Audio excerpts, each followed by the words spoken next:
Salut les Nakama, j'espère que vous êtes en forme. Aujourd'hui, un entraînement composé en deux parties. On aura d'abord une partie force, axée haut du corps, et ensuite après, là on aura beaucoup bas du corps et haut du corps, avec deux mouvements, pistol squat et burpees. Sur la première partie, on sera sur un minimum 12 minutes, donc des intervalles de 2 minutes. Dans cet intervalle, il va falloir réaliser 6 shoulder press du bras droit et 6 shoulder press du bras gauche. On verra comment adapter avec les charges. Une fois qu'on a fait ça, on récupère le restant de la minute parce que ça doit être nerveux et donc il faut du temps de récupération pour réenchaîner justement sur les autres intervalles. Il y aura en tout du coup 6 intervalles, ce qui fait 36 répétitions de chaque bras. Ensuite, sur la partie B, donc sur la partie Metcon, WOD assez court mais intense, on aura des AMRAP de 3 minutes. Il va falloir réaliser le plus de répétitions possible en 3 minutes. Premier mouvement, max pistol squat, les squats sur une jambe. Pareil, on verra comment adapter le mouvement. Ensuite, on prend 1 minute de récupération. On part sur un maximum de répétitions en burpees en 3 minutes. 1 minute de récupération et on se refera ces deux AMRAP de 3 minutes encore une fois de plus. Donc il y aura 4 AMRAP de 3 minutes et on passera 2 fois sur chaque mouvement qui sont les pistol squats et les burpees. Donc ça va piquer en bas des jambes et surtout aussi sur le haut du corps. Du coup, je vais faire appel à Sandra, nutritionniste, diététicienne, pour voir les différents mouvements. Donc sur la partie force et de mode, on met un chrono, 10 secondes, hop, on est parti. Donc là, on a 2 minutes pour réaliser 6 shoulder press. Elle va prendre la kettlebell sur un bras, voilà, super. Ici, elle a le coude bien vers l'avant pour accentuer ici au niveau du gainage et surtout utiliser pleinement la force des épaules pour presser au-dessus de la tête. Hop, voilà, elle rapproche le bras près de la tête et surtout, ce qui est important, c'est que la charge est alignée avec l'épaule. Elle n'est pas excentrée. Là-dessus, elle est à l'aise avec la charge. Ce qu'il ne faut pas faire, c'est poser le bas de la kettlebell sur l'épaule. Vas-y, Sandra, hop. Voilà, parce qu'on ne veut pas limiter l'amplitude. Il faut vraiment travailler sur une amplitude totale. Donc, c'est pour ça que, hop, elle va venir avec le coude légèrement vers l'avant pour pouvoir faire une presse complète pour ceux qui ont les kettlebells.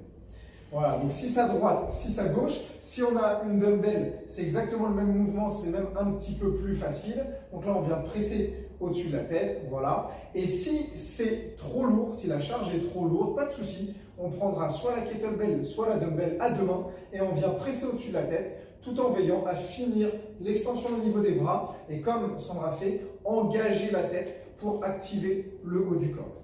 6 à droite, 6 à gauche. Là-dessus, n'hésitez pas à vous challenger si vous ne sentez pas trop de tension sur le haut du corps. Ce qu'on fera, c'est on contrôlera la montée et on contrôlera la descente. Comme ça, il y aura un petit peu plus de temps sous tension. Ça, c'est pour la première partie. Deuxième partie, on aura le Metcon, donc avec les AMRAP de 3 minutes. On va commencer avec le max de pistol squat. Donc déjà, c'est un mouvement qui est très technique. On verra comment bien s'échauffer pendant le warm-up.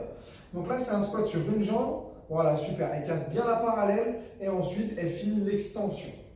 Là-dessus, c'est important que le genou soit dans la même ligne que le pied. Voilà. Le genou ne rentre pas vers l'intérieur, donc comme ça, on ne vient pas avoir une contrainte trop importante au niveau de l'articulation. On alternera jambe droite puis jambe gauche. Prenez le temps là-dessus, vu qu'il n'y a qu'un seul mouvement en 3 minutes, il y aura beaucoup de congestion musculaire. Si on a du mal à faire le pistol squat, ce qu'il est possible de faire, c'est mettre une chaise derrière vous et faire exactement le même mouvement en contrôlant la descente.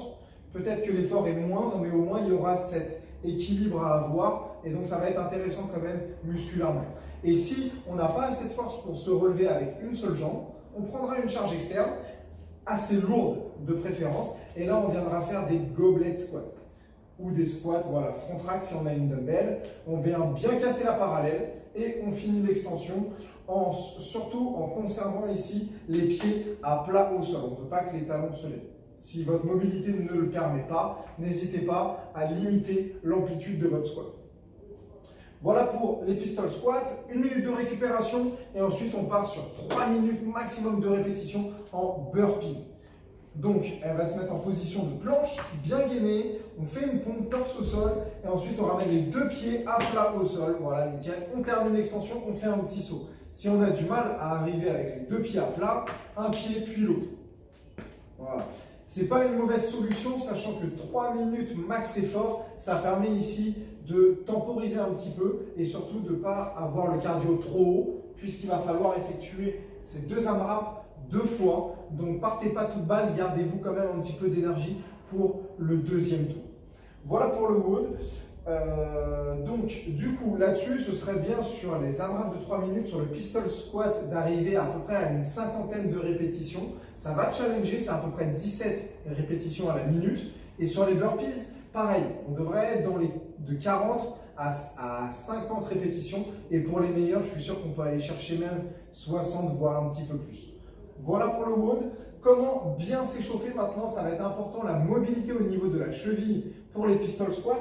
Donc on sera sur 3 tours avec 6 répétitions à droite, puis 6 répétitions à gauche d'un one foot touch. Donc là, elle vient toucher son pied gauche avec la jambe droite, son pied gauche avec le bras droit. C'est pour voir si vous suivez. Ok. Et après, on alterne 6 reps. Voilà, avec le bras gauche. Ce qui est important là-dessus, c'est de venir déverrouiller, donc fléchir légèrement le genou, travailler sur cette position d'équilibre et surtout conserver un dos droit. Voilà, nickel. Elle part vers l'avant, mais toujours en conservant une position neutre de la colonne vertébrale. Si c'est à droite, si c'est à gauche, si c'est trop dur, c'est pas grave, on limite l'amplitude, on ne vient pas toucher son pied. Deuxième mouvement, on aura des up and down. On va préparer aux burpees. Up and down, je viens en position planche, je suis dynamique au niveau des hanches et je ramène mes pieds vers les mains. Pareil, si on a du mal là-dessus, voilà, nickel. Super. On se met en position de planche, dynamique et on revient un pied puis l'autre. On terminera par des hand release push-up, des pompes. Voilà, nickel, on est bien gainé. Voilà, on surélève la paume de main et ensuite on presse en extension totale.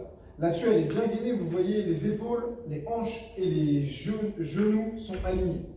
Voilà, super. Ça va bien chauffer. Si on n'arrive pas à maintenir le gainage, là, on partira en pompe classique. Et si c'est encore trop dur, on limitera l'amplitude comme on a l'habitude de le faire. UN Release Push-Up, on effectue tout ça 3 fois. Ça, ce sera pour la première partie. Et ensuite, avant de faire le Metcon, là, on va faire 3 fois aussi 3 tours de 20 secondes de un pied en stabilité. Voilà, donc en fait, on élève un pied, on garde un pied en stabilité, en équilibre. Et si on est vraiment à l'aise, on peut fermer les yeux et essayer de travailler ici sur sa mobilité de cheville. Vous allez voir, ça va chauffer. 20 secondes à droite, puis 20 secondes à gauche. On alterne ces pieds-là 3 fois. Comme ça fera 1 minute justement en équilibre sur une cheville. Et ça vous permettra d'être bien chaud et d'arriver à bien faire les pistol squats. Voilà l'équipe pour le WOD. Donc, grosse partie force, on doit se challenger sur la première partie, sur les épaules, surtout là, avoir vraiment beaucoup de sensations, surtout sur les dernières répétitions. Et ensuite, sur la partie du Metcon, là, on ne réfléchit pas trop, on se garde un petit peu de réserve quand même, on n'est pas à 100%, mais on met de l'intensité, on est constant et surtout, on va chercher un maximum de répétitions en 3 minutes. Bon courage l'équipe. Pour le WOD, si vous avez des questions sur les adaptations ou des charges que vous avez ou du matériel que vous n'avez pas, n'hésitez pas à nous solliciter. Et puis, on vous orientera vers la solution la plus adaptée pour que l'entraînement soit fructifiant pour vous. Ciao les Nakamas.